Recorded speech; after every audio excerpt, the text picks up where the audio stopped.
Rock Computer College. Define quality training in information technology. Hey there, and welcome to this beginner-friendly course on Google Sheets using Google Chrome. Now, whether you're brand new to spreadsheets or just want to brush up your skills, you are in the right place. Now, in this series, we're going to walk step by step through everything you need to know to start using Google Sheets with confidence.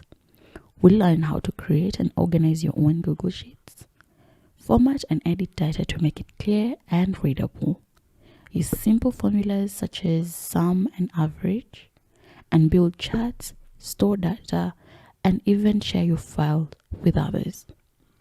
Now, this course has been designed so that each video is focused, so that you're able to learn fast, apply what you've learned right away, and keep building your skills at your own pace.